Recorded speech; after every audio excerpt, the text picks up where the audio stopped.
বিলাল রে,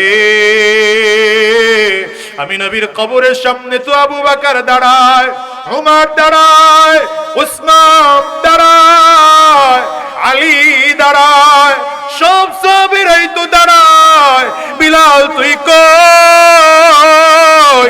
হযরত বিলাল স্বপ্ন দেখে ঘুম ভেঙে গেল, পাগলের মতো করে মদিনার দিকে দৌড়ায়। মদিনার গলি দিয়া দিয়া যখন ঢুকতেছে, রাস্তা দিয়ে যখন হাঁটে, মাসুম বাচ্চাগুলো দৌড়ায় গিয়া মায়ের কাছে ডাক দেয়, মাগো, মনে হয় নবীও দুই একদিনের মধ্যেই মদিনায় ফিরে আসবে। মা ডাক দেয়, কেন রে বাবা? বলে, ওই যে দেখেছি বিলাল ফিরে আসছে। নবী চলে যাওয়ার পরে তো বিলালও চলে গিয়েছিল, বিলাল যে ফিরে আসছে মন কয় মনে হয় নবীও দুই একদিনের মধ্যে মদিনায় ফিরে আসবে। না ভাই, আমারে আজান দিতে বইল না, কারণ আগে আজান দিতাম আমার নবী নামাজের ইমামতির মুসাল্লায় দাঁড়িয়ে নামাজ আদায় করাইতে। আজকে যদি আজান দে আর যদি নবী না আসে, তাইলে আমি আজান কমপ্লিট করতে পারবো না। আবার আজান দিতে বইল না। সাহাবায়ে কেরাম বারবার করে বলে, মুরব্বী সাহাবী সালমান ফারিসি রাদিয়াল্লাহু আনহু বলে, তোমরা এমন করে বারবার করে বললো বিলাল আজান দিবে না, যাও না গিয়া দেখো না নবীজির কলিজার টুকরা নাতি দুইটা কই, ফাতেমার সন্তান দুটো কই, আলীর কলিজার টুকরা সন্তান দুটো কই, হাসান আর হুসাইনকে ডেকে আনো। ওরা যদি আলী রাদিয়াল্লাহু, ওরা যদি এসে বিলালকে অনুমতি দেয়, বিলালকে যদি অনুরোধ করে, বিলাল না করতে পারবে না। দুই ভাই দৌড়ায় চলে আসছেন, কিতাবে লেখে দুই ভাই হযরত বিলালের দুই পাশে দাঁড়ায়া জামার আস্তিন ধরেছেন আর বলতেছে, নানার মুয়াজ্জিন, কতদিন হয়ে গেল তোমার কণ্ঠে আজান শুনি না, একটু কি তোমার রুহানি কণ্ঠে আজান দিয়ে আমাদেরকে শুনাইবা? হযরত বিলাল কান্না বন্ধ করে দুই ভাইয়ের চেহারার দিকে তাকায় দেখে এমন চমৎকার কণ্ঠ। দুই ভাইয়ের কণ্ঠ দেখলে মনে হয় নবীজির কণ্ঠের সাথে কণ্ঠের একটু আওয়াজের মিল পাওয়া যায়। আরে চোখ খুলে দুই ভাইয়ের চেহারার দিকে তাকাইলেন, দুই ভাইয়ের চেহারার দিকে তাকায় দেখেন নবীজির চেহারার সাথে চেহারার একটা মিল পাওয়া যায়। দুই ভাইয়ের বুকের মধ্যে জড়ায় দেয় হযরত বিলাল কাঁদে আর বলে, শোনো রে হাসান, হুসাইন রে, আজান দিতে মনে চায় না, তোমরা ভাই দুইজন যেহেতু বলেছ আমি আজান দেব। হযরত বিলাল ছাদে দাঁড়াইলে মিনারায় দাঁড়ায় আজান দিতে শুরু করলেন, আল্লাহু আকবার, আল্লাহু আকবার, আল্লাহু আকবার, আল্লাহু আকবার, আশহাদু আল্লা ইলাহা ইল্লাল্লাহ। এইভাবে আজান দেওয়া শুরু করেছেন। মদিনার ছোট ছোট বাচ্চাগুলো খেলাধুলা বন্ধ করে দিয়া দৌড়া মায়ের কাছে চলে আসছেন, মা খেলাধুলা বন্ধ, একটু তাড়াতাড়ি করে আমাদের গোসল করায় দাও, কাপড় চোপড় পরায় দাও, সুন্দর একটা জামা পরে দাও, সুন্দর করে টুপি পরা দাও। দেখো না ওই যে বিলাল মসজিদে নববীতে আজান দেয়, আগে বিলাল আজান দিলে তো আমার নবী নামাজের ইমামতি করতে, এখন আজান দিল বিলাল, মনে হয় নবীজি নামাজের ইমামতি করবে। মায়েরা দ্রুত সাজায় দেয়, মানুষগুলো দৌড়ায় দৌড়ায় আসে। হযরত বিলাল হাবশী রাদিয়াল্লাহু আনহু আজানের শব্দ উচ্চারণ করে করে যখন বললেন, আশহাদু আন্না মুহাম্মাদার রাসূলুল্লাহ, উচ্চারণ করতে দেরি হয়, হযরত বিলাল একটা চিৎকার দিয়া বেহুশ হয়ে জমিনের মধ্যে পড়ে গিয়েছে। লোকজন দৌড়ে গেল, বিলাল কি হলো তোমার বলো? হযরত বিলাল জবাব দেয় না। লম্বা সময় পরে হযরত বিলালের হুঁশ ফিরে আসলো। জিজ্ঞাসা করা হলো, বিলাল রে, কেন তুমি বেহুশ হয়ে গেলা? হযরত বিলাল বলেন, ভাই আগেই না বলেছিলাম আমি আযান দিতে পারবো না, কারণ নবী নাই তো কারে শোনায় আমি আযান দেব। আমি যখন আযান দিতে শুরু করলাম আর যখন চিন্তা করলাম আশহাদু আন্না মুহাম্মাদুর রাসূলুল্লাহ বললে আগে তো নবীজি শুনতেন আর আমাদের কাছে নামাজ পড়ানোর জন্য চলে আসতেন। আজকেও তো নবীজি রওজায় বসে শুনেন, কিন্তু নামাজ পড়তে আর আসতে পারবেন না। আমি বিলাল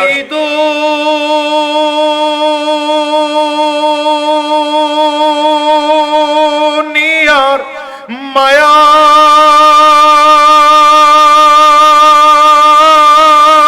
পড়ে করছ কত বাহানা,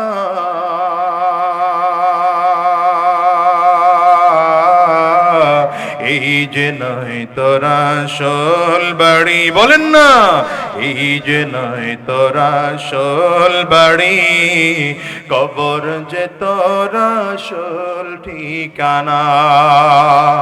এই যে নয় তোরা আসল বাড়ি, কবর যে তোর আসল ঠিকানা। বাবা গেল, দাদা গেল,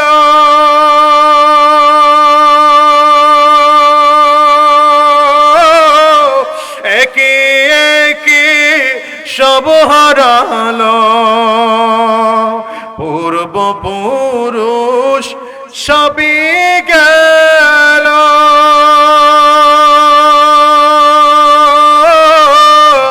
একে একে সব হারালো, তবু কি তোর ফিরিবে না হুঁশ, তবু কি তোর হইবে না হুঁশ, শুনবি না তুই কারো মানা।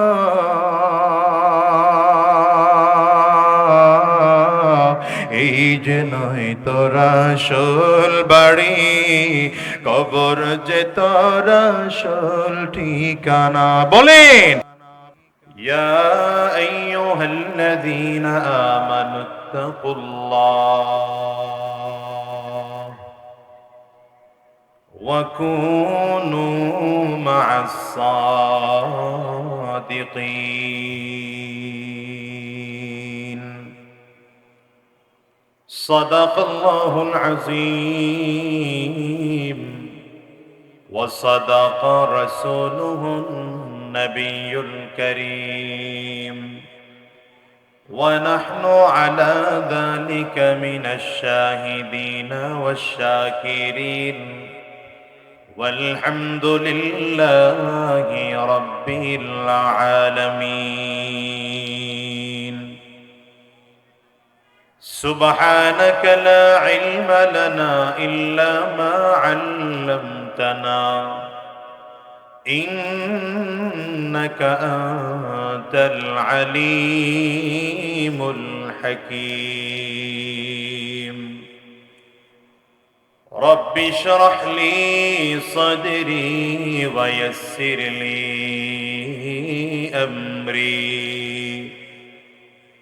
واحلل عقدة من لساني يفقه قولي. لا إله إلا الله. জোরে জবান খুলে আওয়াজ দিয়ে সকলে মিলে লা ইলাহা ইল্লাল্লাহ, লা ইলাহা ইল্লাল্লাহ। আরো জোরে আওয়াজ দিয়ে জবান খুলে পড়েন না, লা ইলাহা ইল্লাল্লাহ, লা ইলাহা ইল্লাল্লাহ, লা ইলাহা ইল্লাল্লাহ, লা ইলাহা ইল্লাল্লাহ, লা ইলাহা ইল্লাল্লাহ, লা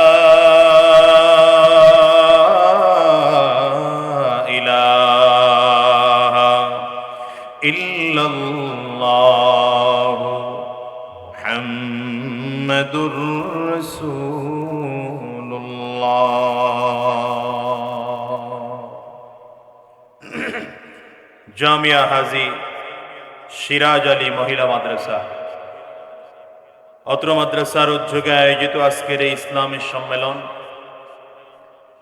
আজকের এই সম্মেলনের মুহতারাম সম্মানিত সভাপতি, সম্মানিত আলোচক বৃন্দ,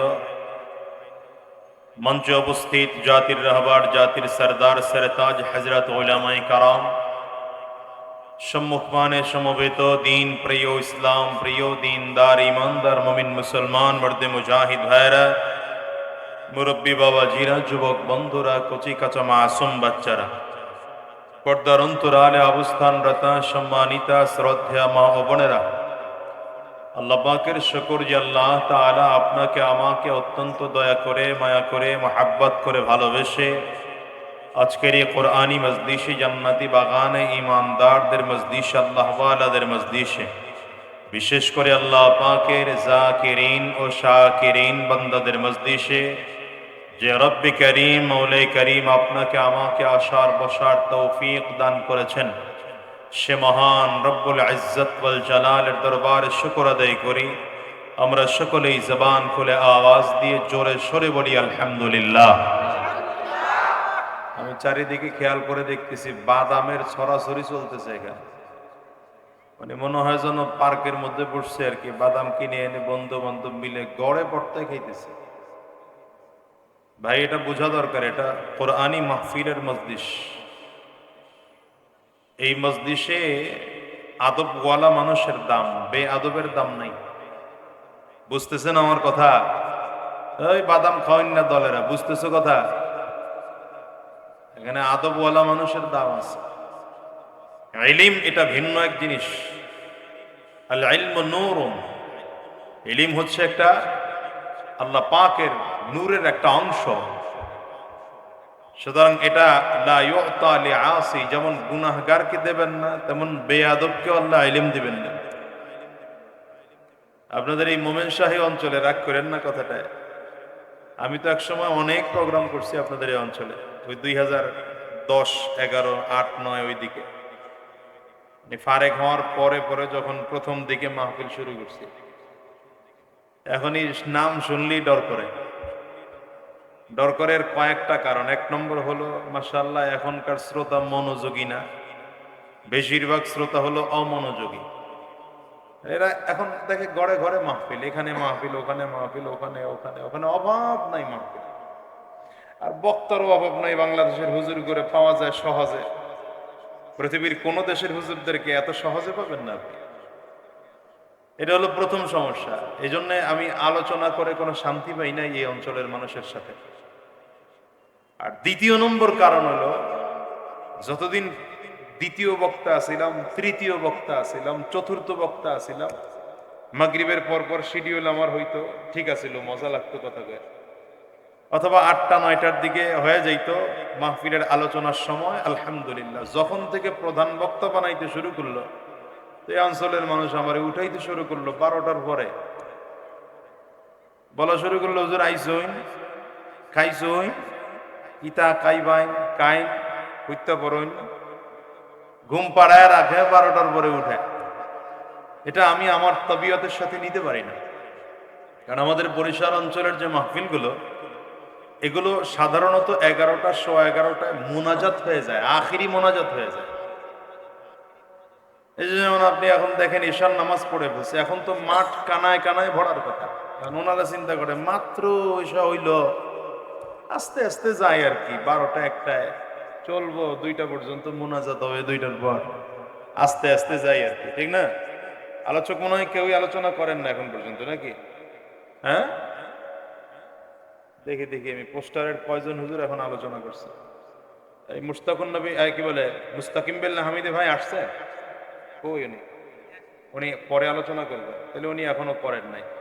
আচ্ছা, এই যে মুফতি আরিফ জব্বার কাসিমি সাহেব, খুব তরুণ আলেম, কই আসছেন? উনি আলোচনা পরে করবেন, তাহলে দেখছেন ধরে ফেলছে, আমি যেটা ধরছি জায়গা মতোই ধরছি। আচ্ছা, এই যে আমাদের এখানের মুফতি মৌলানা তোফায়েল আহমদ বলিরি সাহেব আলোচনা করছেন, তাহলে উনিও তো পরে করবেন। সুলাইমান নুরি সাহেব হুজুর, মৌলানা, তাহলে একজন করছেন, পুরো বক্তাই বাকি আছে। আপনারা চিন্তা করছেন আজাদি সাহেব যদি বসে তাহলে মোটামুটি 9টা, এরপরে আরো আছে, আরো আছে, আরো আছে, 3-4 জন, যাই 12টা 1টা পর্যন্ত তো চলবে।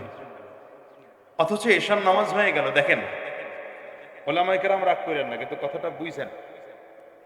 নবীজি সাল্লাল্লাহু আলাইহি ওয়াসাল্লামের গোটা জিন্দেগিতে আমার নবীজি এশার, এই ছেলে, এই বয়, তোরে পিটামু, তোর গার্জিয়ান এলে হেডারও পিটামু, বেটা মাইর খাবি, কানবি, ফাও, চুপচাপ বয়, তুই বুঝবি না, তারপরে বয়, তুই এনে বইলে যে সওয়াব হইব এটা তোর মা বাবা ঘরে বসে পাবে। সুবহানাল্লাহ বলবেন না? না, নবীজি গোটা জিন্দেগিতে কোনোদিন এশার নামাজের পরে কোনো প্রোগ্রামই রাখেন না, এটা নবীজির আদত ছিল। আবার নবীজি এশার আগে খাওয়া দাওয়া করে ফেলতেন। এশার নামাজ পড়েছেন তো সাথে সাথে নবী ঘুমায় পড়তেন, শেষ রাত জাগতেন। আর আমরা তো মাশাআল্লাহ কি আলেম আর কি জালেম, সব অমন হয়ে গেছে। সারাদিন ঘুমাই, এটা আমাগর কথাই, আমি আমারটাই কইতেছি। রাত জাগতে হয়, কি করবো, তো সকালবেলা ঘুমাইতেই হয়, জন্য বরকত নষ্ট হয়ে যাচ্ছে। নবীজির সুন্নাহ বাদ দিয়ে দিন কায়েম হয় না। এই জন্য যারা আয়োজক কমিটি আছেন, বলে যাব আপনাদের কাছে, অনুরোধ করব, মাহফিলগুলো এমন ভাবে সাজান, প্রয়োজনে আসরের পরে একজন ভালো মানের আলোচক দেন, মাগরিবের পরে আরেকজন দেন, এশার পরে প্রধান আলোচককে উঠায় দেন, 10টায় মোনাজাত হয়ে যাক, দেখবেন এই মাহফিলে ফায়দা হবে। আপনারা কেউ ঠিক বলতে পারলেন না। এখন তো বক্তা অনেক, এক সময় ছিল 1-2 আলোচক ছিল, পুরা মাহফিলে একজন আলোচক থাকতেন। মাগরিবের নামাজের পরে সূরা হাসর তিলাওয়াত হতো, গজল হইলে হইতো, না হইলে না হইতো, বাস বয়ান শুরু। 2 ঘন্টা, 2.5 ঘন্টা, 3 ঘন্টা একজনই বয়ান করতেন, বয়ান শেষ, আজান হয়ে গেছে, নামাজ শেষ করে যার যার করে বাড়ি যাও। এত দামি প্যান্ডেল ছিল না, এত দামি স্টেজ ছিল না, আর দামি বক্তাও ছিল না। কি কথা কন না? আমাদের বক্তাগর পরিচয় হইলো বক্তা বড়, এটা পরিচয় হইলো ইউটিউবে ভিউ কার বেশি। কথা বললেন না কেন? এই জন্য বলবো, এই সব চিন্তা এতক্ষণ পর্যন্ত যা বললাম এগুলো সব দোষ, এগুলো গ্রহণ করা যাবে না, এগুলো বাদ দিয়ে দিনের রাস্তায় চলতে হবে ইনশাআল্লাহ। তৈয়ার আছেন তো আপনারা? মোমেন শাহের মানুষ নামটা খুব দামি নাম। আপনারা ময়মন সিং বলেন, আমি ময়মন সিং বলি না, আমি বলি মোমিন শাহী, মুমিন। আপনাদের নামের সাথে মুমিন আছে, বুঝেননি কথা? আপনাদের নামের সাথে কি আছে? এবং এই অঞ্চলের মানুষের একটা ভালো গুণ হলো, এরা দুনিয়ার পিছনে দৌড়ায় খুব কম। বেশিরভাগ মানুষ আর্থিকভাবে একটু দুর্বল, আর শুভ সংবাদ হচ্ছে দিন বেশিরভাগ গ্রহণ করে। দুনিয়ার দিক থেকে যারা দুর্বল, এরাই দিন বেশি গ্রহণ করে। দুনিয়ার দিক থেকে যারা খুব শক্তিশালী, টাকাওয়ালা, ক্ষমতাওয়ালা, পাওয়ারওয়ালা, এরা দিন গ্রহণ করে না। এদের দিনের মধ্যে ভেজাল আছে। এরা নামাজ পড়ে তো স্বাভাবিক পড়তে পারে না, চেয়ারে বসে নামাজ পড়তে হবে। নামাজের স্টাইল কি? চেয়ারে বসে সব চলে, নামাজ লাগবে চেয়ারে। এটা হলো বড় লোকের ইসলাম, বুঝেননি কথা? বড় লোকের ইসলাম কেমন? ঈদের নামাজ পড়তে গেছে তো 4-5টা মিডিয়া তার লাগবে। অমুক সাহেব ঈদের নামাজে প্রথম কাতারে দাঁড়িয়ে নামাজ পড়েছেন। বলেন না কেন? কথা বলেন না কেন? এটা হলো বড় লোকের ইসলাম। বড় লোকের ইসলাম কেমন? মাহফিলে এসছে তো তাকে 5 মিনিট বক্তব্য দিতে হবে। তিনি শিল্পপতি, ক্ষমতাওয়ালা, টাকাওয়ালা। হুজুরের বয়ান বন্ধ করে মাঝখান দিয়ে তার বয়ান দিতে হবে। কেন? তিনি 50,000 টাকা মাদ্রাসায় দান করবেন।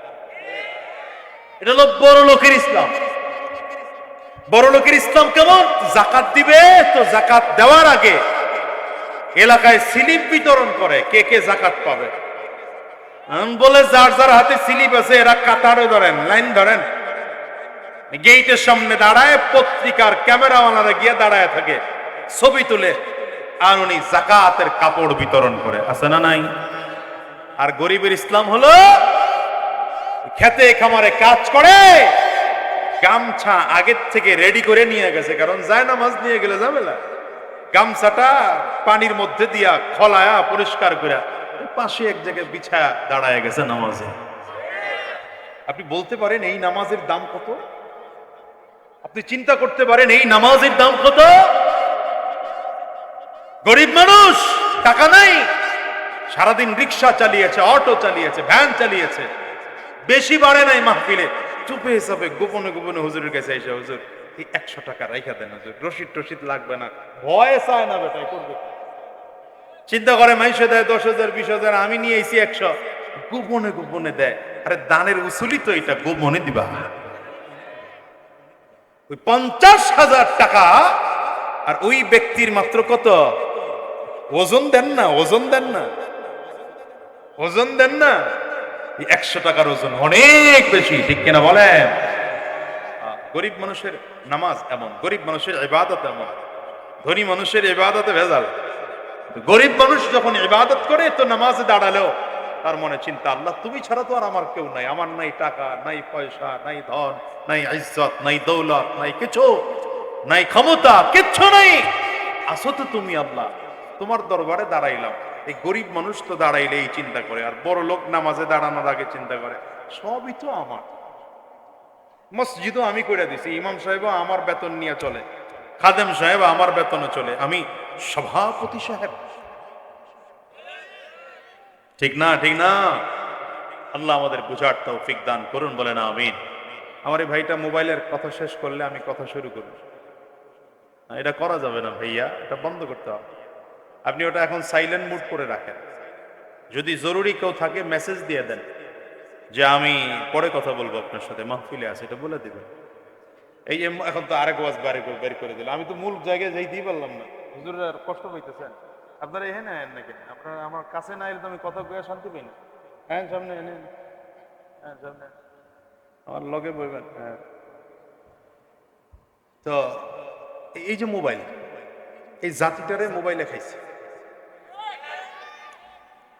আমি মোবাইলের আরেকটা আদব শিখাই দিয়ে যাই, এটা আজীবন মাথায় রাখবেন। আপনার থেকে যে বয়সে ছোট, আপনার থেকে যে সম্মানের দিক থেকে ছোট, আপনার দিক থেকে ইলমে আমলে সব দিক থেকে ছোট, যেমন বাবা তার ছেলেকে বলছে, উস্তাদ তার ছাত্রকে, চাইলে যে কোনো টাইমে কল দিতে পারে, না ধরলে দোষের না, না ধরলে উচিত হলো সময় বুঝছেন তো ব্যাক করবে। কিন্তু আপনার থেকে যারা অন্তত একদিনের বড়, একটু হলেও উঁচু, তাকে সরাসরি কল দেওয়া এটা আদব না। করে তাকাই রয়েছে, এটা কি না? এটা আদব না। আদব হলো আগে তার মেসেজ দেন, উস্তাদ আমি আপনার সাথে একটু কথা বলতে চাই, সময় হলে কল দেব। উস্তাদ অনুমতি দিলে এরপর আপনি কল দেন, এটা হলো আদব। কথা বল না কেন বললাম? বললাম এই জন্যই যে আমাদের দেশে আপনি দেখেন না, এই হজরতের সাথে মনে করেন তার এক ছাত্র দেখা করতে আসছে, তাহলে কেমনে তার আশপাশ থেকে, মোবাইল যেই যুগে ছিল না সেই যুগের কথা বলতেছি, তাহলে কেমনে আগের থেকে হিসাব নিকাশ করে হুজুর মাদ্রাসায় থাকেন কোন দিন, কখন গেলে পাওয়া যায়, আসছেন মাদ্রাসায় মনে করেন আইসা দেখেন হুজুর খাওয়া দাওয়া করতেছে, ধাম করে ঢুকে যাব। যদি আইসা দেখেন না হুজুর খাওয়া দাওয়া করে মাত্র বিশ্রামে গেছেন, ঢুকে যাবে? হুজুর ঘুমায়েন না, আগে আমার লোক কথা কয়ে এলাম। হ্যাঁ, তাহলে উচিত কি করবে সে? হুজুর বসে থাকবে, কতক্ষণ খাওয়া শেষ হবে, নয়তো ঘুম থেকে কখন উঠছেন, তো এখনো ঘুম থেকে উঠা ফ্রেশ হয়েছেন কিনা এটা খেয়াল রাখবেন। হুজুর যখন সব কমপ্লিট করে ঘর থেকে বের হয়েছেন, তো হুজুর আমি আপনার সাথে দেখা করতে আসছিলাম, একটু জরুরি কথা ছিল। আর মোবাইল কি হয়েছে? বাথরুমে গেছেন মোবাইল বাজে, ওযু করতেছেন মোবাইল বাজে, নামাজে গেছেন মোবাইল বাজে, খানা গাইতেছেন মোবাইল বাজে, কথা বলতেছেন মোবাইল বাজে, ওয়াজ করতেছেন মোবাইল বাজে। মোবাইল ধরলেন না কেন? এজন্য আপনাকে জবাবদিহি করতে হবে। বড় হুজুর হয়ে গেছেন গা, আপনাকে কয় না, আমারে কয় মানুষ বড় হুজুর হয়ে গেছেন গা, বড় বক্তা হয়ে গেছেন গা, মিয়া ফোন ধরেন না ভাবলন, আমারে কয় মানুষ। ওই এলাকায় দায়িত্বে আছি তো, মানুষ এখনো রাখছে দায়িত্বে আর কি। হ্যাঁ চেয়ারম্যান হিসেবে আছে, এটা জানেন তো আপনারা। তো এলাকার লোকজন আমারে কয়, কে ভোট যখন দিছি তখন তো চিন্তা ভাবনা করে দেই নাই, আপনারই তো দিছি, এখন ফোন ধরেন না কেন? তো উনি কি বুঝছে যে ফোন দেওয়ার সিস্টেম আছে? এইগুলো খেয়াল রাখবেন। এগুলোই হচ্ছে আদব, এগুলোই হচ্ছে শিক্ষা। নবীজি এগুলা শিখাইছেন, 10 বছর শিখাইছেন এগুলা। এখন অনেকে বলবেন হুজুর মোবাইলও তো ছিল না, নবী এগুলা শিখাইছে। আরে আমি এটা বুঝাই না, বুঝাইছি নবীজি গোটা সাহাবীদেরকে আদব শিখিয়েছেন। কারণ ইসলামের প্রথম ফরজ নামাজ। প্রথম ফরজ ইবাদত কোনটা? ইসলামের প্রথম ফরজ ইবাদত নামাজ। এটা নাজিল হয়েছে, ফরজ হয়েছে নবুয়তির 10ম বছরে, অর্থাৎ নবীজি নবুয়ত প্রাপ্ত হয়েছেন এর 10 বছর পরে। কত বছর পর?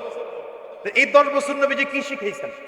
এই 10 বছর এটা শিখাইছেন বাবার সাথে কথা কেমনে বলবা, মায়ের সাথে কথা কেমনে বলবা, বড় ভাইয়ের সাথে কথা কেমনে বলবা, ছোট ভাইয়ের সাথে কথা কেমনে বলবা, হ্যাঁ, স্ত্রীর সাথে কেমনে কথা বলবা, স্ত্রী স্বামীর সাথে কেমনে কথা বলবা, জামাইয়ের সাথে কেমনে কথা বলবা, শ্বশুরের সাথে কেমনে কথা বলবা, আচরণ কেমন করবা, ব্যবসায়ী হলে তোমার আচরণ কেমন হবে, চাকরিজীবী হলে তোমার আচরণ কেমন হবে, মজলিসে কেমন করে বসবা, মসজিদে কেমন করে বসবা, কোন পা দিয়ে মসজিদে ঢুকবা, কোন পা দিয়ে মসজিদ থেকে বের হবা, ইস্তেঞ্জায় কোন পা দিয়ে ঢুকবা, ইস্তেঞ্জা থেকে কোন পা দিয়ে বের হবা, মাথা ঢেকে ঢুকবা ইস্তেঞ্জায় না মাথা খোলা রেখে ঢুকবা, সব পয়েন্ট পয়েন্ট ধরিয়ে ধরিয়ে নবীজি সাহাবায়ে কেরামদেরকে নিজের হাতে শিক্ষা দিয়েছেন।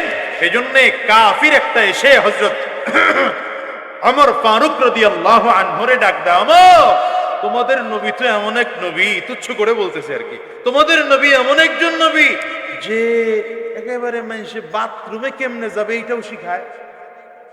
হযরত ওমর ধমক দিয়ে কয়, বেটা বুঝোসি নাই আহাম্মক, বুঝোসি নাই, আমাদের নবী তো এমন একজন নবী যে সব থেকে ছোট কাজ, অবহেলিত কাজ, কিন্তু এই ছোট কাজটাও একজন মুসলমান কিভাবে করবে, কি পদ্ধতিতে করবে, আমার নবী জিনিসটাও শিক্ষা দিয়েছেন। তার মানে আমার নবী গোটা জাতিকে নিজের হাতে গঠন করেছেন। এই জন্যই তো সাহাবায়ে কেরাম শ্রেষ্ঠ আখলাক ওয়ালা হয়েছেন। আর আমার এই দেশে সব আছে, বরঞ্চ আমার দেশের যুবকদেরকে কেমনে চরিত্রহীন বানানো যায় এগুলা আছে। কথা কন না কেন? কেমনে ইউটিউব বারবার খালি দেখানো যায়, কথা কেন? ইন্টারনেটের গতি বাড়ে তো গুনাহের গতি বাড়ছে, সব আছে। কিন্তু আমার দেশের যুবকদেরকে কেমনে চরিত্রবান বানানো যাবে এই ফিকির এদেশের সরকারের সরকারের নাই। এই ফিকির আমাকে হুজুর করে আছে, মিয়া হুজুর করে আছে, হুজুর করে আছে। এই জন্য আপনারা আমাকে জঙ্গি কয়ে গালি দিচ্ছেন, মৌলবাদ কোন, রাজাকার বলে গালি দেন। এরপরেও ঘুরে ঘুরে আমরা আপনাদের কাছে দাওয়াত নিয়ে আসি। বলেন না, বলেন না, বলেন না। কারণ আমার দেশের প্রাথমিক বিদ্যালয়, মাধ্যমিক বিদ্যালয়, উচ্চ মাধ্যমিক বিদ্যালয়, কলেজ, ইউনিভার্সিটি কোথাও আপনি পাবেন না যেখানে নামাজের প্রশিক্ষণ দেওয়া হয়, রোজার প্রশিক্ষণ দেওয়া হয়, সালামের সঠিক পদ্ধতি শিক্ষা দেওয়া হয়। পাবেন না, আপনি পাবেন না। এটা কোথায় শিক্ষা দেওয়া হয় বলেন? একজন ইউনিভার্সিটির ছাত্র, সে বিশাল শিক্ষিত, সে সালাম দিতে জানে না। যদি সে শুদ্ধ করে সালাম দিতে জানে, খুঁজে দেখবেন কোন আলেমের সাথে কোনো না কোনো ভাবে তার কানেকশন আছে। হয়তো কোন হক্কানি আলেমের ছোঁয়া পেয়েছে, অথবা জামাতে তাবলীগের হক জামাতের ছোঁয়া পেয়েছে, অথবা হক্কানি কোন পীর মাশায়েখের সোহবত পেয়েছে। এ কারণে নিজের জীবন পরিবর্তন হয়েছে। ঠিক কিনা বলেন? রাগ করলেন? এই মাঝখানে অনেক কথা বলে ফেলাইলাম, লম্বা কথা বলে ফেলাইলাম। ভূমিকা এতগুলো কথা বলার উদ্দেশ্য ছিল না, কিন্তু বইলা ফেলাইছি আর কি। আপনারা আমল করার চেষ্টা করেন, আল্লাহ কবুল করুন। যে আয়াতে কারিমা তিলাওয়াত করেছে, আল্লাহ রাব্বুল আলামিন বলেন, ইয়া আইয়ুহাল্লাযীনা আমানুত্তাকুল্লাহ, ইয়া আইয়ুহাল্লাযীনা আমানুত্তাকুল্লাহ ওয়া কুনু মা'আস সাদিকিন।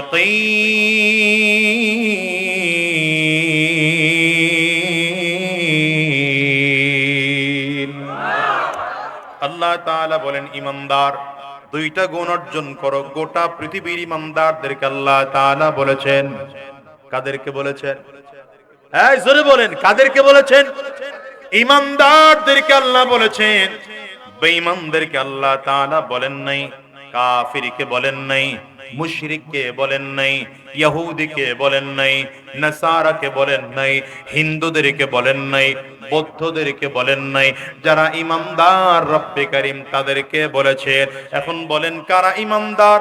যারা আল্লাহ তাআলাকে রব বলে স্বীকার করে, যারা নবী মুহাম্মদুর রাসূলুল্লাহ সাল্লাল্লাহু আলাইহি ওয়াসাল্লামকে নবী বলে মানে, এরা ইমানদার। যারা আল্লাহকে রব বলে মানে না, আমার নবী মুহাম্মদুর রাসূলুল্লাহ সাল্লাল্লাহু আলাইহি ওয়াসাল্লামকে নবী বলে মানে না, এরা মানুষ হতে পারে কিন্তু ইমানদার না।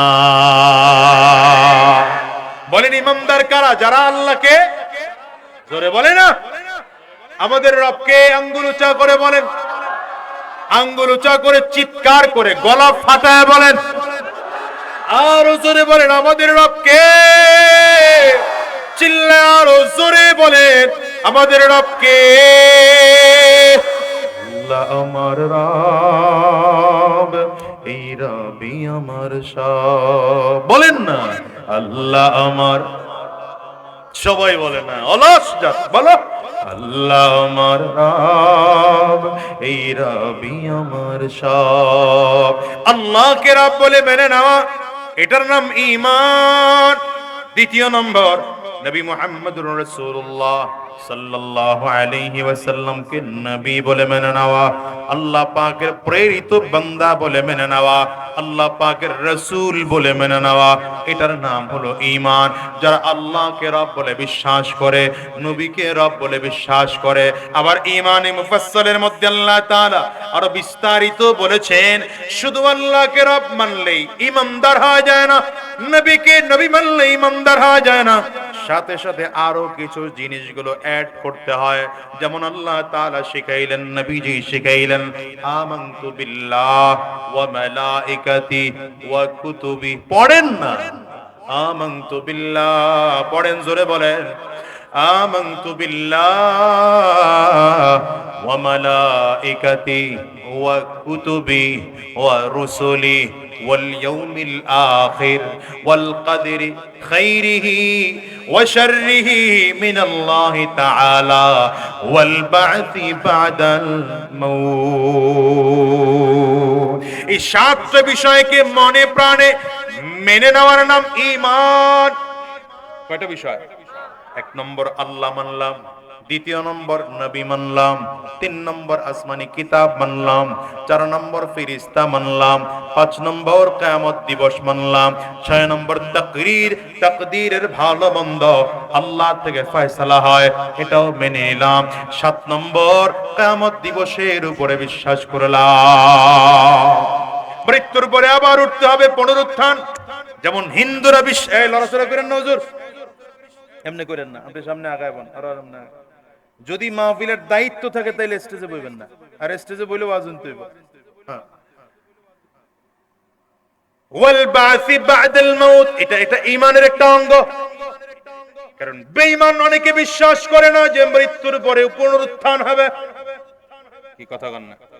যেমন নাস্তিকদের বিশ্বাস হলো আমরা এমনি এমনি হয়েছি, এমনি এমনি মরে যাব, মৃত্যুর পরে আর কবর টবর কিছুই হবে না। এটা মানুষের দেখানো।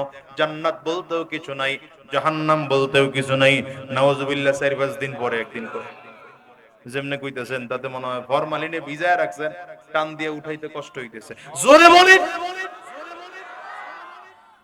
এটা নাস্তিকদের বিশ্বাস। নাস্তিকরা কি বিশ্বাস করে?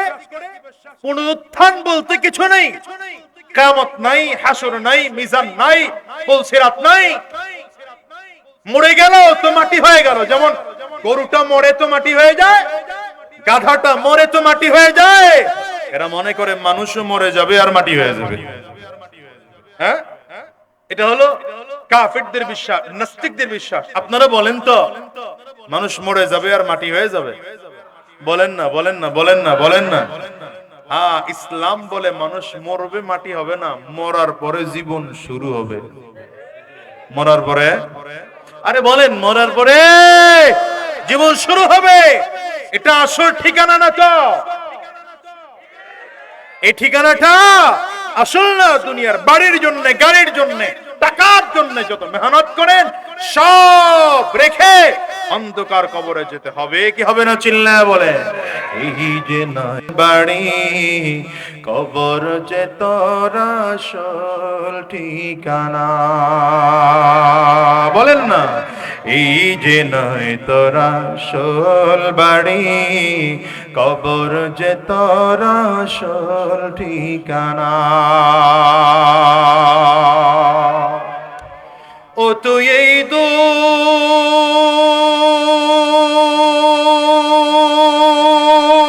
দুনিয়ার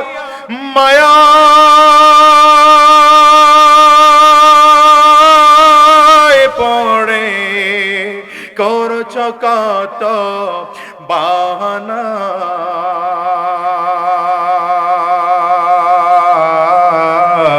এই যে নয় তোরা আসল বাড়ি, বলেন না। এই যে নয় তোরা আসল বাড়ি কবর যে তোরা আসল ঠিকানা। এই যে নয় তোরা আসল বাড়ি কবর যে তোর আসল ঠিকানা। বাবা গেল দাদা গেল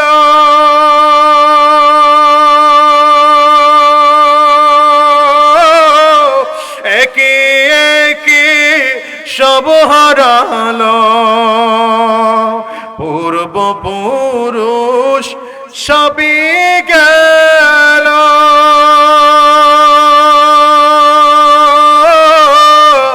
একে একে সব হারালো, তবু কি তোর ফিরবে না হুঁশ, তবু কি তোর হইবে না হুঁশ, শুনবি না তুই কারো মানা।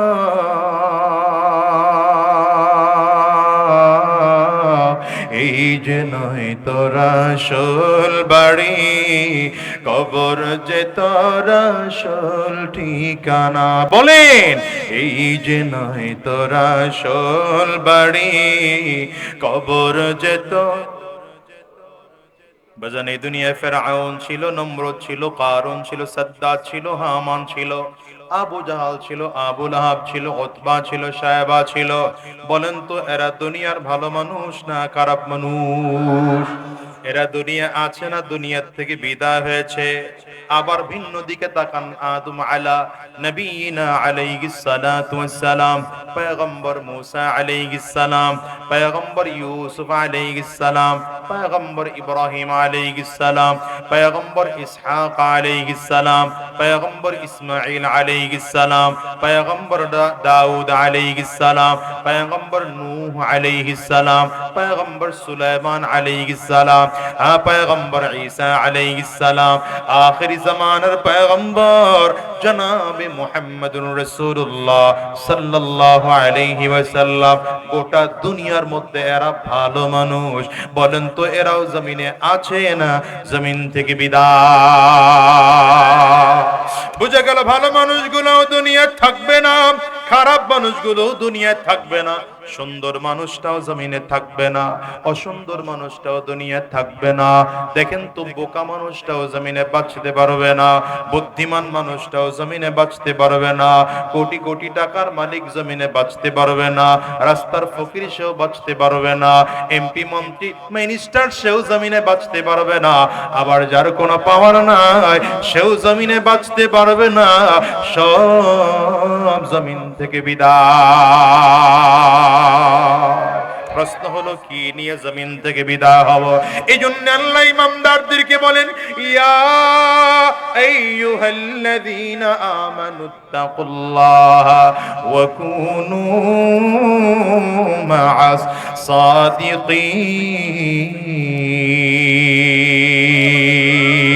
সাদিকিন। জোরে আওয়াজ করে বলেন আল্লাহু আকবার। এজন্য ঈমানদারদেরকে আল্লাহ তাআলা বলেছেন, কাদেরকে বলেছেন জোরে বলেন? ঈমানদারদেরকে বলেছেন দুটি নির্দেশনা তোমাদের জন্য। এক নম্বর, যারা ঈমানদার তারা তাকওয়া অর্জন করো। এক নম্বর, জোরে বলেন।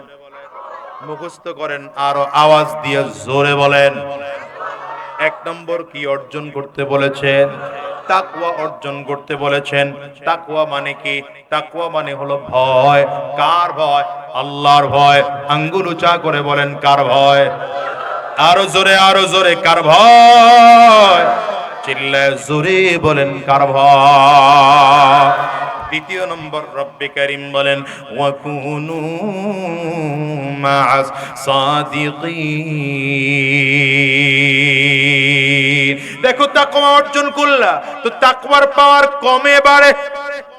যেমন ঈমানের পাওয়ার বাড়ে কমে, তেমন তাকওয়ার পাওয়ারও বাড়ে কমে। ঈমানের পাওয়ার বাড়ে কমে কেমনে বুঝেন নাই? ঈমানের পাওয়ার বাড়ে কমে এটা বুঝেননি? ঈমান কখনো বাড়ে, ঈমান কখনো কমে, বলেন না। ঈমান কখনো বাড়ে, ঈমান কখনো কমে। এই যে ঈমান, যেমন ওই যে 5ই আগস্টের দিকে দেখেন না, কথা কয় না, হা করে তাকাই রইছে। এই স্বৈরাচার তো 17 বছর ধরেই জুলুম করছে, নাকি এতদিন ভালো আছিল? খালি 5ই আগস্টের দিন জুলুম করছে? হত্যা, গুম, খুম কি একদিন করছে? না, বহু আগ থেকেই। আই জোরে বলেন না কেন? বহু আগ থেকেই চলছে। কিন্তু আমরা মাজলুমরা একত্রিত হতে পারি নাই, তার মানে কি আমরা ঈমান ছিল না? ছিল, পাওয়ার কম ছিল আর কি। কথা বলেন। তো জালিম যখন জুলুমের মাত্রা ধীরে ধীরে বাড়িয়েছে, তো মাজলুমদের ঈমান আস্তে আস্তে করে মজবুত হতে শুরু করেছে। ঠিক না? ঠিক না? এখন ইমানদার এক হওয়া শুরু করছে, মাজলুম এক হওয়া শুরু করছে।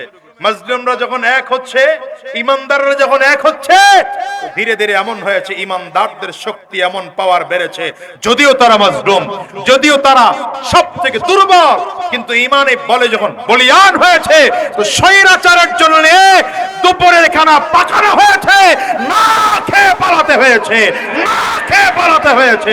ঠিক কিনা? আজ করে বলো। ঈমানদারের পাওয়ার বাড়লো কেমনে? আরেক ঈমানদারের সংস্পর্শে যাওয়ার কারণে বাড়ছে। 10 জন ঈমানদার একত্রিত হইলে এটার পাওয়ার বাড়ছে। কথা বলে না, কথা বলে না। 20 জন ঈমানদার একত্রিত হলে পাওয়ার আরো বাড়ে। যেমন আপনি এখানে বসে চিল্লায়া জোরে জোরে ঠিক ঠিক বলতেছেন, জোরে জোরে সুবহানাল্লাহ বলতেছেন, জোরে জোরে আলহামদুলিল্লাহ বলতেছেন, একা একা বাজারে গিয়া জোরে বলবেন কেন? ঈমান কম থাকে, দুর্বল, তো একা একা বলতে লজ্জা লাগে। এখানে এতজন ঈমানদার একত্রিত হয়ে গেছেন, দেখুন এখন সুবহানাল্লাহ বলতে লজ্জা লাগে না, বরং জোরে সুবহানাল্লাহ বলে একটা ক্রেডিট ক্রেডিট মনে হয়। বলেন, জোরে বলেন, বলেন, আওয়াজ করে বলেন সুবহানাল্লাহ, আওয়াজ করে সুবহানাল্লাহ বলেন। হুজুর খালি তাকায় দেখবেন, বলে না কে? হ্যাঁ বলেন, আওয়াজ করে বলেন সুবহানাল্লাহ। এই যে সুবহানাল্লাহ বললাম, সওয়াব হইল না গুনাহ হইল? নবী বলেন সুবহানাল্লাহ কি হয়? তামলাউ নিসফুল মিজান, মিজানের অর্ধেক পাল্লা ভরে যায়। ওয়ালহামদুলিল্লাহ তামলাউল মিজান, আর একবার যদি কেউ আলহামদুলিল্লাহ বলে তো মিজানের পুরো পাল্লাটাই ভরে যায়। বলেন একবার আলহামদুলিল্লাহ বলেন, আবার সুবহানাল্লাহ বলেন, আবার আলহামদুলিল্লাহ বলেন। এটা লাভ হইছে না ক্ষতি হইছে? জোরে বলেন, লাভ হইছে না ক্ষতি হইছে? আপনাদেরও লাভ হইছে, আমারও একটা লাভ হইছে। আমার কি লাভ হইছে জানেন? আমার লাভ হইছে হলো, আপনারা তো প্রত্যেকে একবার একবার সুবহানাল্লাহর সওয়াব পাইছেন, একবার একবার আলহামদুলিল্লাহ বলার সওয়াব পেয়েছেন। আর আমি যে আপনাদের ধমকায় ধমকায় বারবার বলাইলাম, যতজন সুবহানাল্লাহ বলেছেন প্রত্যেকের সুবহানাল্লাহর সওয়াবের একটা অংশ আমার অ্যাকাউন্টে অটোমেটিক জমা হয়ে গেছে। আপনারা আবার টেনশনে পড়ে যায় না যে আপনার সওয়াব বুঝি আল্লাহ কমায় ফেলেছে। কমায় নাই, কথা বলেন। আপনার সওয়াব কি আল্লাহ কমাইছেন? মোমবাতি একটা জ্বালাইছেন, মোমবাতি, এটা কারেন্ট না, মোমবাতি। মোমবাতিটা হলো কুদরতি আগুন, কি কথা বলেন না? এটা তো আর্টিফিশিয়াল, এই যে কারেন্ট, এজন্য এটা লিমিটেশন আছে। এই কয়টা বাতি জ্বালানো যাবে, এর বেশি বাতি জ্বালানো যাবে না। কিন্তু একটা মোমবাতি জ্বালাইছেন, একটা মেজের কাঠি খরচ হয়েছে। একটা মোমবাতি দিয়ে যদি 5000 মোমবাতি জ্বালান, প্রথম মোমবাতির আলো কি কমে গেল? আগুন কমে গেল? আমার কারণে, একজন ব্যক্তির কারণে আরেকজন নামাজি হলো, একজন ব্যক্তির কারণে আরেকজন দিনদার হলো, একজন ব্যক্তির কারণে আরেকজন দাড়ি রাখলো, একজন ব্যক্তির দাওয়াতে আরেকজন মাথায় পাকড়ি দিল, একজন ব্যক্তির দাওয়াতে আরেকজন নামাজ পড়লো, তো রব্বে কারীম রাসূল আরবি বলেন সমান সওয়াব যার দাওয়াতে দিয়েছে তাকেও দেওয়া হবে, যার আমল হয়েছে তার থেকে মোটেও কমবে না। কষ্ট হইতেছে নাকি? হ্যাঁ, তো বলছিলাম এই ঈমানের পাওয়ার যেমন কমে বাড়ে, তাকওয়ার পাওয়ারও, বলেন না কথা, তাকওয়ার পাওয়ারও, কিন্তু তাকওয়ার পাওয়ার জন্য কমে না যায়, এজন্য আল্লাহ দ্বিতীয় নির্দেশনা দিয়েছেন ওয়াকুনু মা'আস সাদিকিন, সত্যবাদীদের সঙ্গী হও, তাইলে তাকওয়ার পাওয়ার কমবে না, বাড়তেই থাকবে। কাদের সঙ্গী হইলে তাকওয়ার পাওয়ার বাড়তেই থাকবে? দেখেন জোরে বলে, জোরে বলে, লোকগুলো জোরে বলে, দেখছেন এতক্ষণ ধমকায়া পারলাম এগরে দিয়ে আওয়াজ বের করতে। বলেন কাদের সঙ্গী হলে তাকওয়ার পাওয়ার বাড়ে? সত্যবাদীদের সঙ্গী হইলে। ঠিক না? চোরের বন্ধু হইলে চুরি না করেও মামলা খাওয়া লাগে। কি কথা কন না কেন? আপনার বাজারের কোন চোরের সাথে বন্ধুত্ব আছে, তো কোন একটা দোকান চুরি হয়েছে, মামলা দিতে গেলে হেরে যদি 1 নম্বর আসামি দেয়, আপনার 2 নম্বর 3 নম্বর আসামিতে ঢুকায় দেয়। কেন? আপনি চুরি করেন নাই, কিন্তু চোরের, বলেন না, ডাকাতি করেছেন, কোন ডাকাতের সাথে আপনার সম্পর্ক, ডাকাতি করেন নাই, কিন্তু ডাকাতি করার কারণে, ওই ডাকাতের সাথে বন্ধুত্ব থাকার কারণে ডাকাত যদি মামলা খায় তো আপনিও মামলা খাবেন।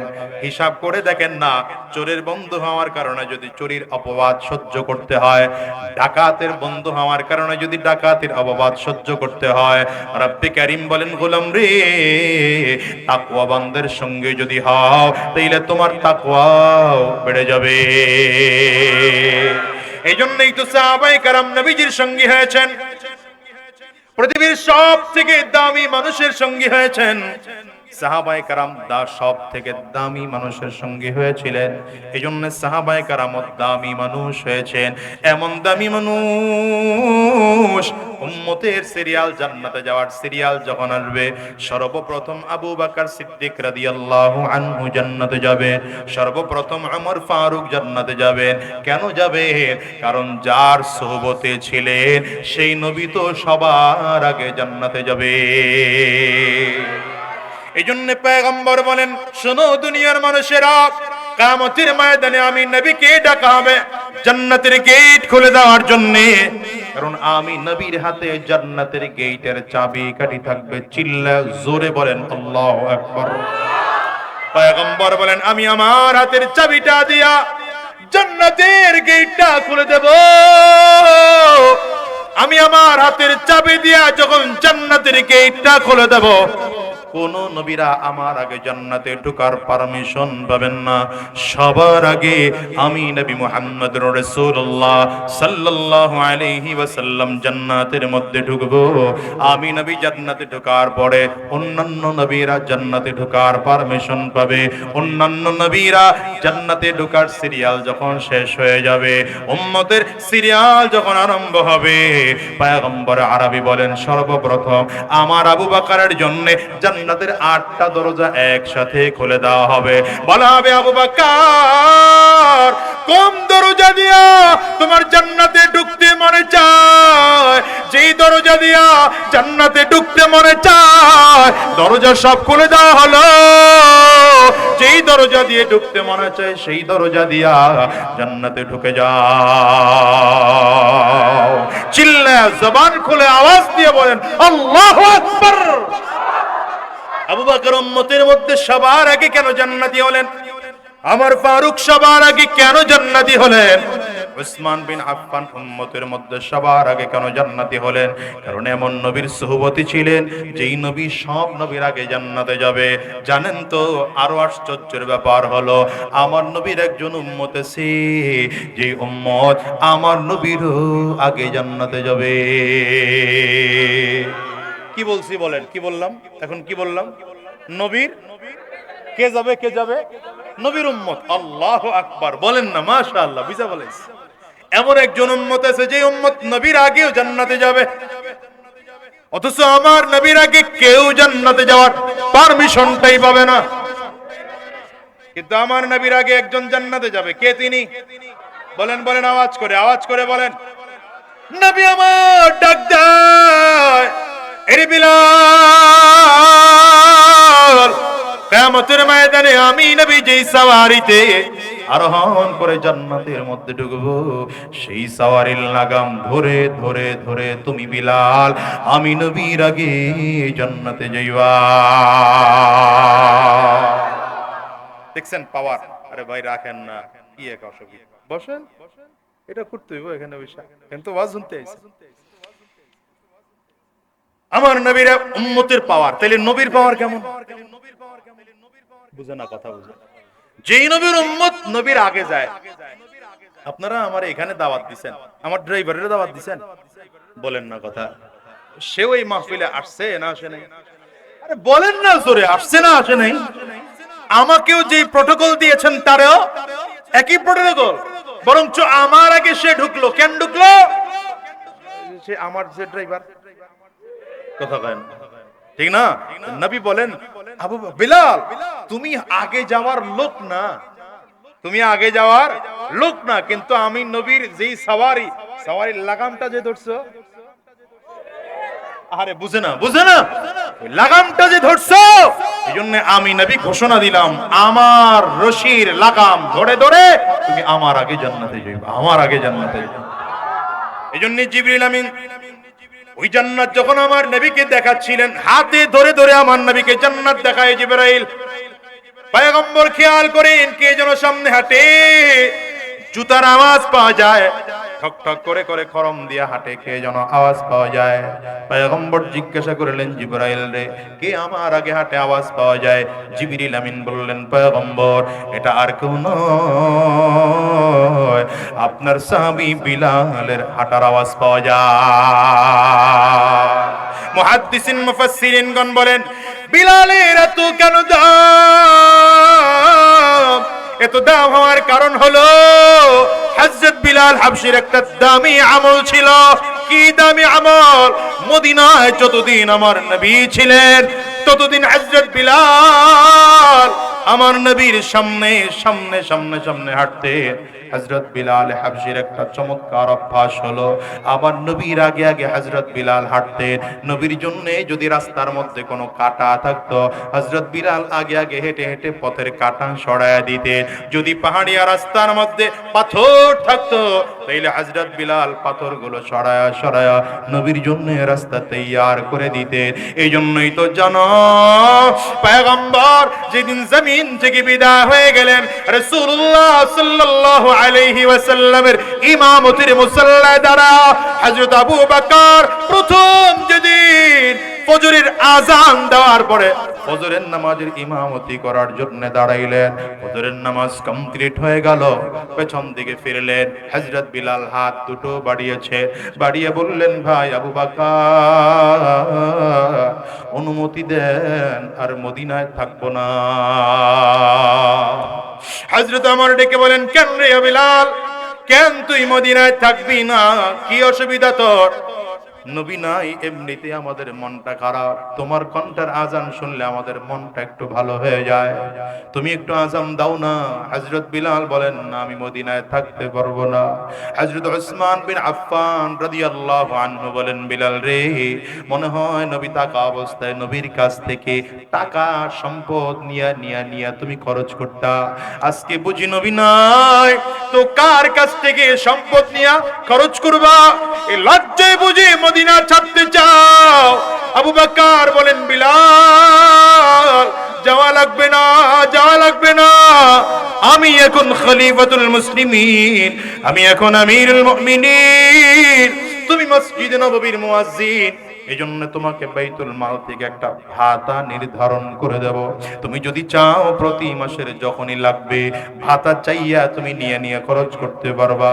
হযরত বিলাল ডেকে বলেন, শোনো নবীর সাহাবীরা, আমি সম্পদের জন্য মদিনা ছাড়ি না, এমন নয়। নবীর কাছ থেকে টাকা নিয়ে নিয়ে খরচ করতাম, আর পারবো না, এই জন্য আমি মদিনা ছেড়ে যাই না। কেন মদিনা ছেড়ে যাই জানো? এতদিন আমার নবী মদিনার জমিনে ছিলেন, আমিও নবীর সাথে সাথে ছিলাম। আমার নবী যখন মসজিদে নববীর দিকে আগায় আসতেন, আমি দৌড় দিয়ে সে গেটের সামনে দাঁড়ায় থাকতাম। আমার মনের চিন্তা, নবীজি মসজিদের সামনে এসে জুতাটা খুলবে, আমি নবীজির জুতাটা বুকের সাথে লাগায়া দিলটারে ঠান্ডা করব। আজ তো আমি দরজার সামনে দাঁড়ায় থাকি, কিন্তু না, নবীর আর দেখতে পাই না। তো কার জুতোটা আমার বুকের মধ্যে লাগাবো? আমার নবীর সামনে সামনে আমি মদিনার গলিতে হাঁটতাম, নবীর জন্য রাস্তাটা তৈরি করে দিতাম, কাটা সরায়া সরায়া, পাহাড়িয়া রাস্তা থেকে পাথরগুলো সরায়া সরায়া রাস্তা তৈরি করে দিতাম।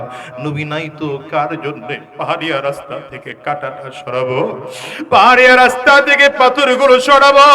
সাহাবায়ে কেরাম কয়, বিলাল তুমি একা কি নবীরে ভালোবাসো?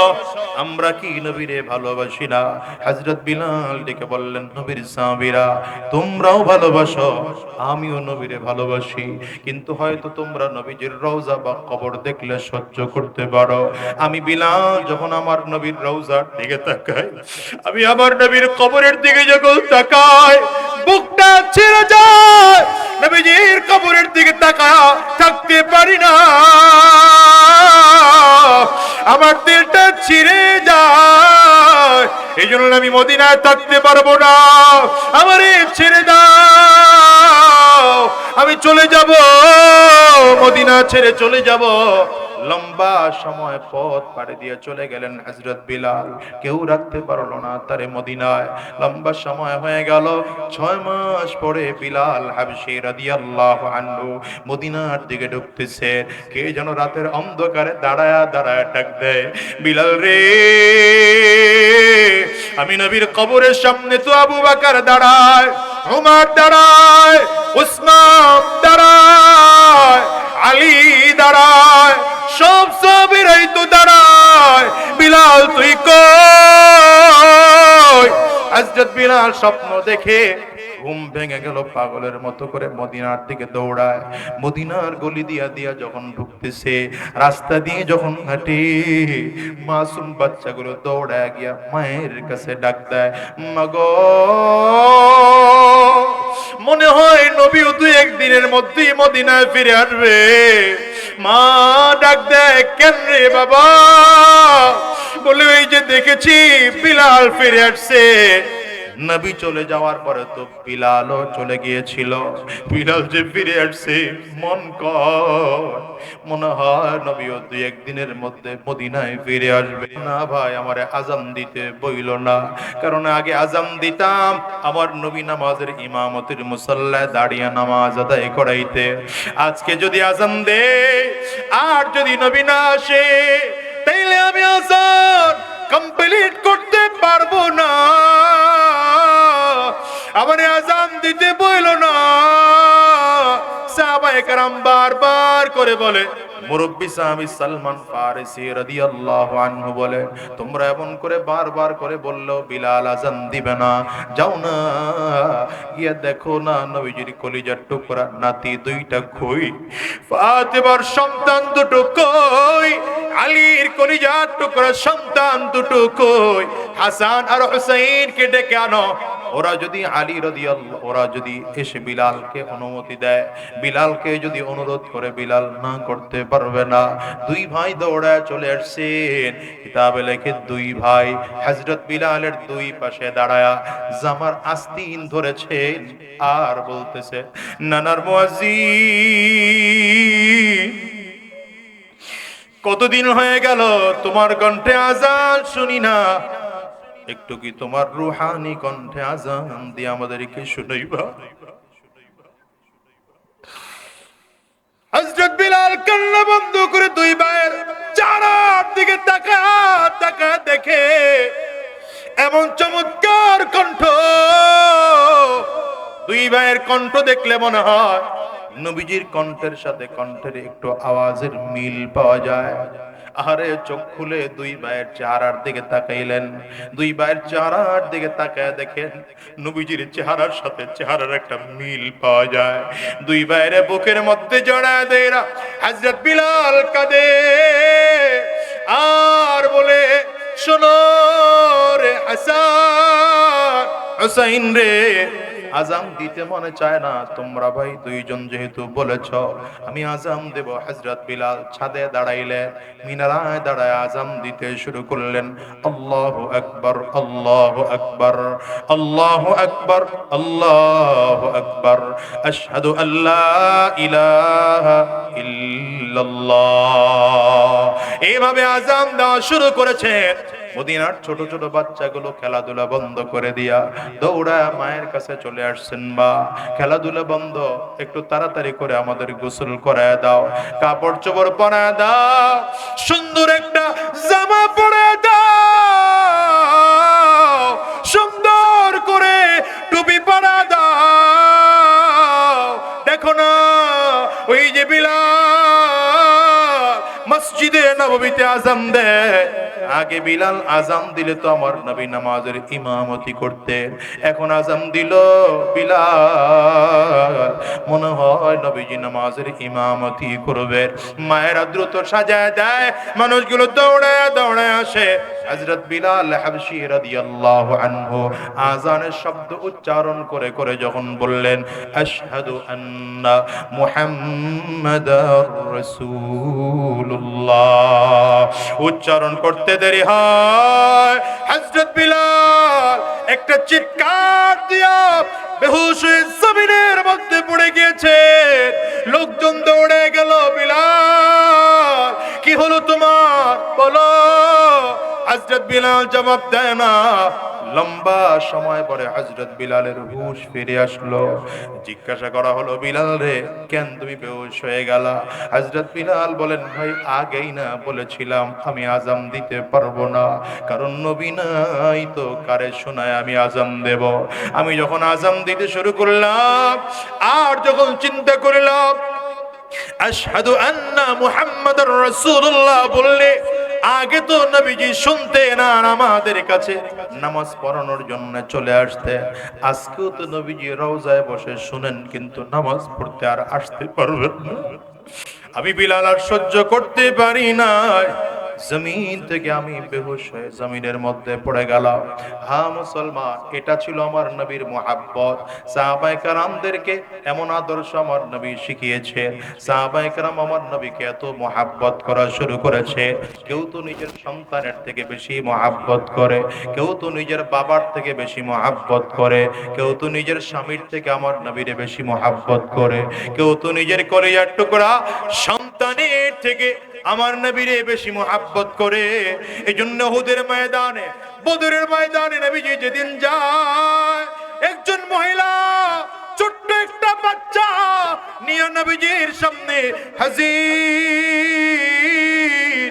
নবীজির সামনে দাঁড়ায় বলেন, পয়গম্বর এই ছোট বাচ্চাকে আপনি যুদ্ধের ময়দানে নিয়ে যাবে।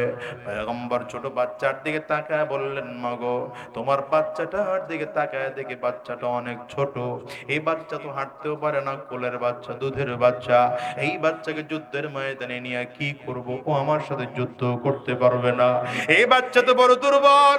মহিলা কান্না করে আর বলেন, নবী আমার কি করব? আমি তো একজন মহিলা মানুষ, আমার তো আপনি যুদ্ধে নিবেন না। পয়গম্বর, আমার স্বামী নাই যে আপনার সাথে যুদ্ধে পাঠাবো, আমার একটা ভাই নাই যে আপনার সাথে যুদ্ধের ময়দানে পাঠাবো, আমার বাবা নাই আপনার সাথে যুদ্ধে পাঠাবো।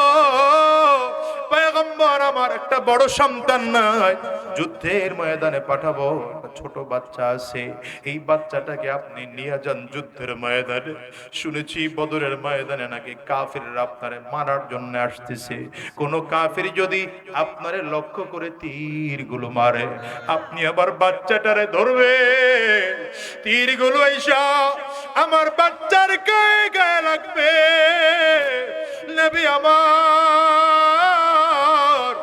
আপনার গায়ে যেন একটা তীরও না লাগে। রাহমাতুল লিল আলামিন কে সাহাবায়ে কেরাম কতটা মুহাব্বত করতেন দুনিয়ার মুসলমানেরা, ওই সুহবতের কারণেই তো সাহাবায়ে কেরাম দামি হয়েছে। এজন্য রব্বে কারীম বলেন, ইয়া আইয়ুহাল্লাযীনা আমানুত্তাকুল্লাহ ওয়া কুনু মা'আস সাদিকিন। এজন্য আল্লাহ তাআলা বলেন, ইমানদাররা দুই গুণে গুণান্বিত হও। এক নম্বর গুণ হলো তাকওয়া অর্জন করো। বলেন এক নম্বর গুণের নাম কি বলেছিলাম? আওয়াজ করে চিল্লায় বলেন এক নম্বর গুণের নাম কি? তাকওয়া। তাকওয়া মানে বলেছিলাম আল্লাহ পাকের ভয়। দ্বিতীয় নম্বর, তাকওয়া অর্জন করলেই হবে না, সত্যবাদীদের সঙ্গী হওয়া লাগবে। দেখো সাহাবায়ে কেরাম নবীজির সঙ্গী হয়েছে, নবী জমিন থেকে বিদায়, আর সাহাবী হওয়া যাবে না। কারণ সাহাবী তো তারা যারা ঈমানি হালাতে আমার নবীকে দেখেছে। আবারও শর্ত লাগানো হয়, যারা ঈমানি হালাতে জমিন থেকে বিদায় হয়েছে এদেরকে সাহাবী বলা হয়। নবী নাই তো সাহাবী হওয়ার আর সুযোগ নাই।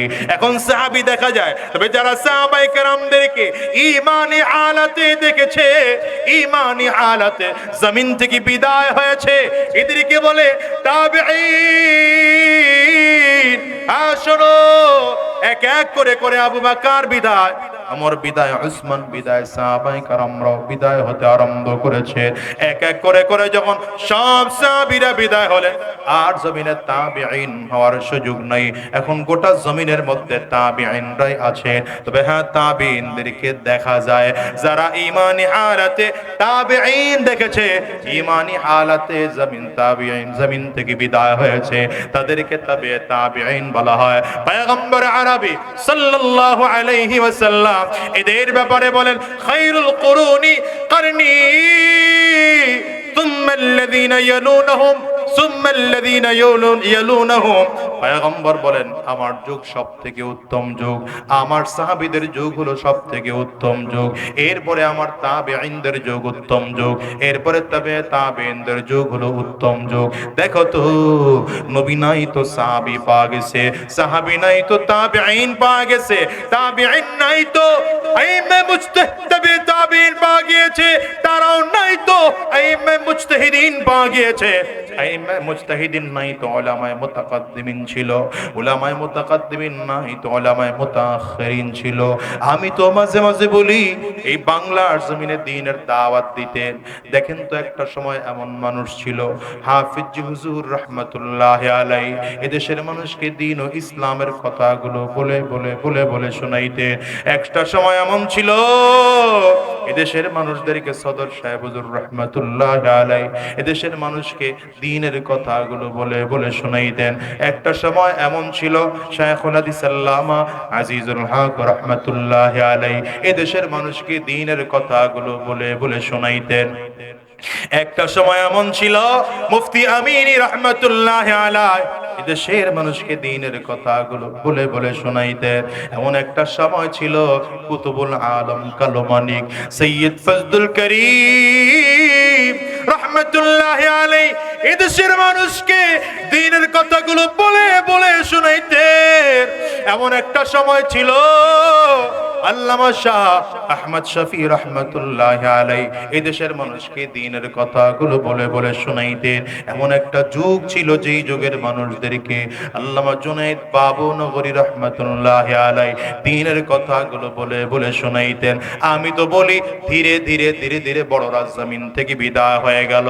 এখন নবীও পাওয়া যায় না, সাহাবী পাওয়া যায় না, তাবেঈন পাওয়া যায় না, তাবেঈন পাওয়া যায় না, উলামায়ে মুতাকাদ্দিমিন পাওয়া যায় না, মুতাআখিরিন পাওয়া যায় না, বড় বড় আলেমদেরকেও পাওয়া যায় না, তাকওয়া ওয়ালা আলেমদেরকেও পাওয়া যায় না, ইখলাস ওয়ালা আলেমদেরকেও পাওয়া যায় না, দিনদার আলেমদেরকেও পাওয়া যায় না। এখন তো আমরা অযোগ্য করে এসে এবং চেয়ারের মধ্যে বসেছি। এই জন্য বলি, মাঝে মাঝে এই চেয়ারগুলোতে তো আমরা বসার যোগ্যতা রাখি না। বাবা, কেন বসলাম জানো? কাব্বারানি মাউতুল কুবারা, বড়রা জমিন থেকে বিদায় হয়েছে, তোমরা এসে অযোগ্যরা চেয়ারে বসছি। এই জন্য বলি, বাজান সাবধান, এমন একটা দিন আসবে আমরাও জমিনে থাকবো না। আজকের ময়দানটার মধ্যে যারা হাজির জমিনে থাকতে পারবো না, কিন্তু বলো তো তাকওয়া কামাই করে বিদায় হতে পারবো নাকি? সত্যবাদীদের সঙ্গী হয়ে বিদায় হতে পারবো নাকি? যদি তাকওয়ালা হয়ে বিদায় হওয়া না যায়, জাহান্নামের